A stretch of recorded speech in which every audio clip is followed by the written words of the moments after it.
Ciao a tutti, io sono Stu Energy e benvenuti in questo secondo video di presentazione di Plazas and Promenade, il nuovo DLC di City Skylines presentato da Paradox Interactive.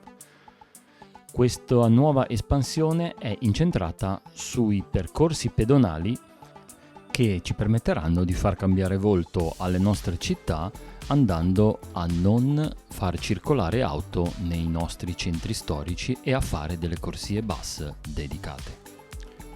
Prendendo ispirazione dalla nostra città dei sogni e, perché no, andando su Google Maps, come fanno tutti i city builder.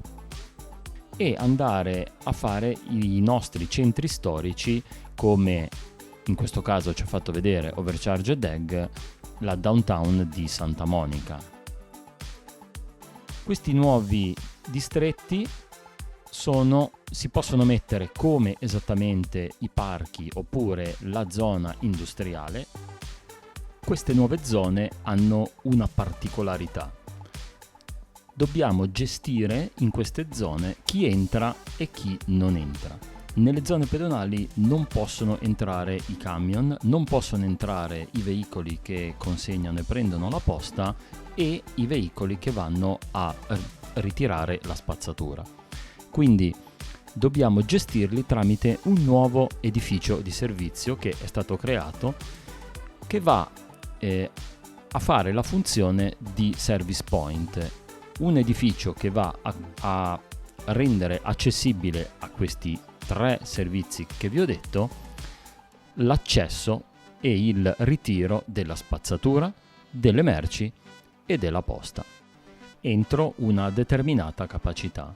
Quindi dovremo porre particolare attenzione a quanto è grande la zona pedonale e a quanto può smaltire il nostro centro di servizio per non avere problemi. Particolare attenzione va data a questa schermata, che è un riassunto di quello che già abbiamo visto nei parchi o nella zona industriale e va praticamente a riassumere quanto valore c'è nell'area, l'intrattenimento, come vedete, poi c'è la percentuale di zona residenziale, commerciale e uffici, ma soprattutto il service point usage, cioè quanto andiamo a sfruttare il centro di raccolta. Quindi praticamente se noi andiamo a fare una zona troppo grande che va a saturare tutta questa capacità di andare a smaltire la spazzatura e le merci, queste sono le merci che è cargo, questa è la spazzatura, che sono 3 camion alla settimana e questi 12 a settimana. Se andiamo a sorpassarli avremmo praticamente i soliti fumetti dentro agli edifici che ci diranno c'è esserci un problema, no?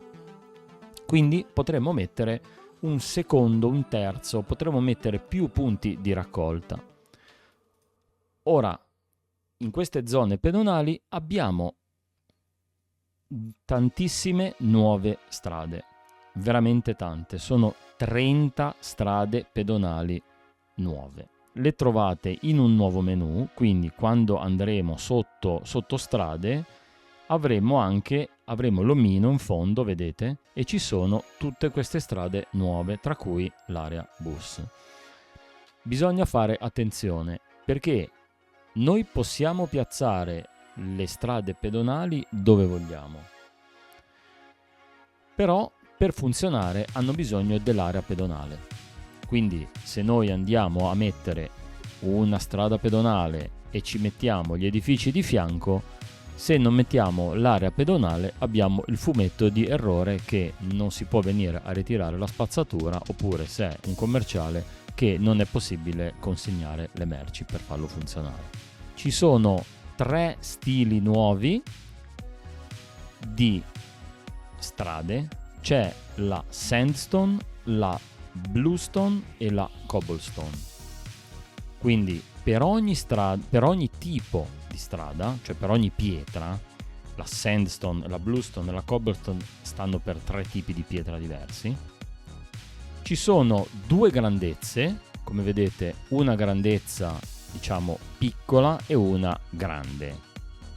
Quindi quella che noi conosciamo come 2 corsie e come 4 corsie. Ci sono 3 tipi, 2 grandezze e 5 varianti, quindi 30 tipi di strade completamente nuove. Come vedete, autobus piccole, autobus grandi, con gli alberi ai bordi piccole e grandi, con gli alberi al centro, senza alberi, con l'erba, senza niente, solamente con la pietra. Noi possiamo andare a piazzare queste strade. Se attiveremo questo Auto Paint Pedestrian Areas, la zona pedonale per i pedoni andrà automaticamente ad espandersi o a crearsi.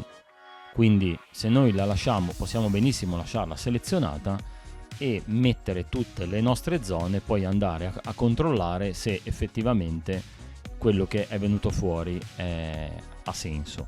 Ora vediamo questo Auto Paint come effettivamente funzionerà, perché se non c'è una zona pedonale di fianco, lui va a creare, secondo me, tante piccole zone pedonali, tutte a macchia di leopardo, e poi dobbiamo mettere tutti i punti di raccolta. Non è proprio bellissimo o facile.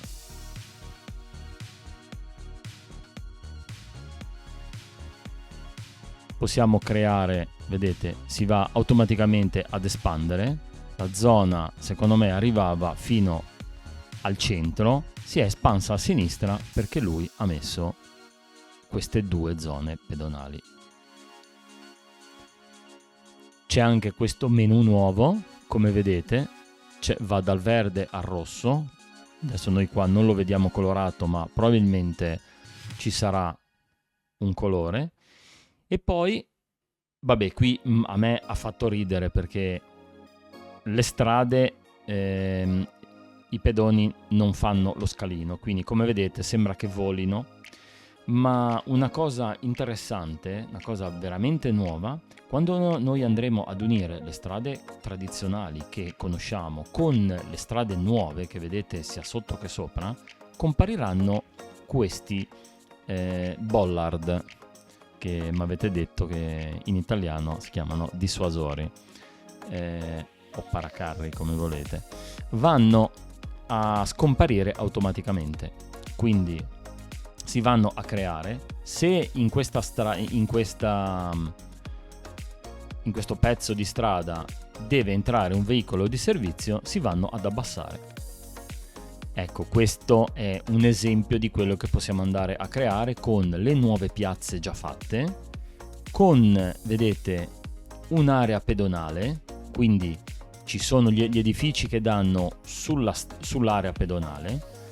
Ci sarà da qualche parte un punto di ritiro che abbiamo visto prima per le merci e per la spazzatura, e quindi questo dà intrattenimento, è silenzioso e non fa assolutamente traffico. Il traffico ce l'abbiamo solamente nelle strade tradizionali. E ultimo ma non ultimo, le strade solo per gli autobus. Come vedete possiamo creare tutto quello che vogliamo. Ecco, questo è l'errore. Noi abbiamo messo una strada pedonale ma non c'è l'area pedonale, quindi come vedete c'è il messaggio con l'omino che dice dov'è la mia area pedonale.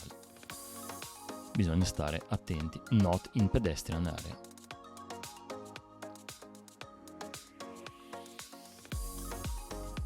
Io personalmente non vedo l'ora di usare le corsie autobus, perché cambieranno totalmente, i percorsi autobus potranno essere divisi e come vedete i dissuasori si vanno ad abbassare e poi a rialzare quando i veicoli di servizio sono usciti dall'area pedonale. E questo è praticamente quanto c'è nel primo video. C'è già molta carne al fuoco, molti elementi nuovi, che soprattutto le 30 strade nuove, i centri di raccolta delle aree pedonali, le service area, ci sono di 2 differenti dimensioni e di 3 tipi. vi faccio vedere la foto adesso del Dev Diary.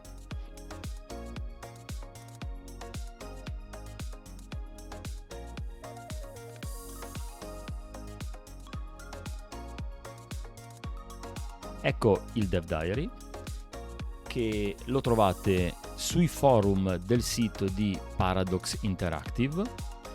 Come vedete c'è riassunto dov'è il menu per andare a creare l'area pedonale ed ecco i 3 tipi di service point che ci sono.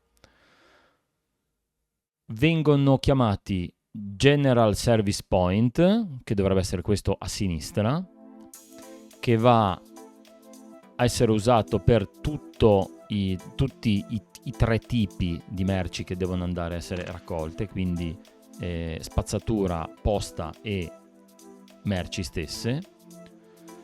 Garbage Service Point, che penso sia quello a destra, perché come vedete ci sono i bidoni qua. Come vedete qui ci sono i bidoni, e quello al centro dovrebbe essere il Cargo Service Point. Dovrebbe essere questo, o magari il primo è il cargo e quello di mezzo è il general. Comunque sono questi 3 tipi di 2 differenti dimensioni, quindi questa è una dimensione, poi ce ne sarà un'altra dimensione che non è specificata qui. Qui ci sono i 3 tipi di strade, quindi abbiamo visto 3 stili, sandstone, bluestone e cobblestone, 2 differenti dimensioni. Ogni strada viene in 5 differenti variazioni. Bene, e direi che per questo primo video è tutto. Questo già vi può far pensare e riflettere come modificare le vostre città attuali aggiungendo le aree pedonali. Personalmente sono molto contento per quanto riguarda la possibilità di non far circolare auto in determinate parti della città, un po' meno che dovrò stare attento a come faccio i parchi, quindi vedremo, ci saranno tante cose, parchi e aree pedonali dovranno coesistere. Adesso ci sono solamente i parchi e le zone campus, diciamo, perché le zone industriali sono fuori, e vedremo come si andrà ad evolvere la situazione. Se vi è piaciuto questo video lasciate un like, iscrivetevi al canale e commentate iscrivendovi a Discord, dite la vostra, mandate le vostre città, i vostri suggerimenti, e aspettiamo il Dev Diary numero 2, Management and Progression. Grazie mille e ci vediamo alla prossima.